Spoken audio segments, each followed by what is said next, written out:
ഇന്ന് ശനിയാഴ്ച ആയതുകൊണ്ട് തന്നെ എല്ലാവരും വളരെ ലേറ്റായിട്ടാണ് ബിഗ് ബോസ് ഹൗസിൽ എണീക്കുന്നത്. പക്ഷേ രാവിലെ തന്നെ അനീഷ് നേരത്തെ ഉണർന്നിട്ട് എല്ലാവരെയും ചെന്ന് ഉണർത്തുകയാണ്. ബാറ്ററി സ്റ്റോർ റൂമിൽ വന്നിട്ടുണ്ട്. അപ്പോൾ ആദ്യം ചെന്ന് ആദിലായ നൂറെ ഉണർത്തുവാണ്. എണീക്ക്, ബാറ്ററി പോയെടുക്ക്. ഒരു കാര്യം തന്നെ അനീഷ് ഇങ്ങനെ പറഞ്ഞുകൊണ്ടിരിക്കുമല്ലോ.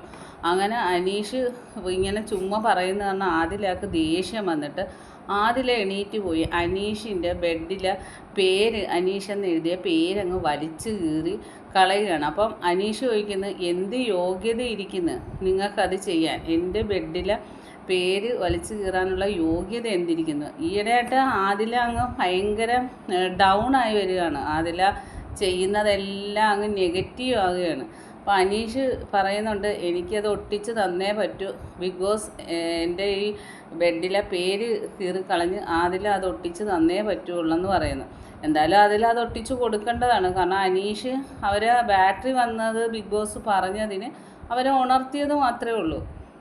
ബാക്കി എല്ലാവരും നല്ല ഉറക്കമാണ്. അനീഷ് ഇങ്ങനെ പറഞ്ഞുകൊണ്ടിരിക്കുകയാണ്. അപ്പോൾ അനീഷിൻ്റെ ഒരു കാര്യമുണ്ടല്ലോ, എന്ത് സ്റ്റോർ റൂം വന്നാലും ആദ്യം പോയി എടുക്കുന്ന അനീഷാണ്. പക്ഷേ ബാറ്ററി വന്ന അനൗൺസ് മാത്രം കേട്ടോണ്ടന്നെ തന്നെ എല്ലാവരെയും വന്ന് ഉണർത്തുക. എന്നിട്ട് അനീഷ് തന്നെ ബാറ്ററി മാറ്റാൻ മറന്നുപോയി. അങ്ങനെ ബിഗ് ബോസ് അനൗൺസ് ചെയ്യുന്ന അനീഷ് ബാറ്ററി മാറ്റൂ. അങ്ങനെ പിന്നെ അനീഷ് പോയിട്ട് ആദ്യത്തേക്ക് നൂറയുടെയും ബാറ്ററി എടുത്തുകൊണ്ട് കൊടുക്കുന്നുണ്ട്.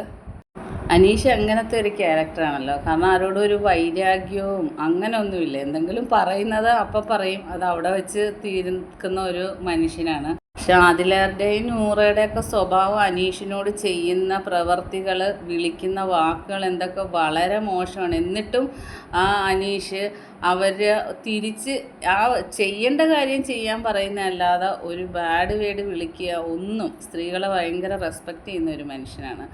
അങ്ങനെ ആ ബാറ്ററി എടുത്തുകൊണ്ട് കൊടുക്കുന്നുണ്ട്. ബാക്കി അപ്ഡേറ്റുമായിട്ട് വീണ്ടും കാണാം.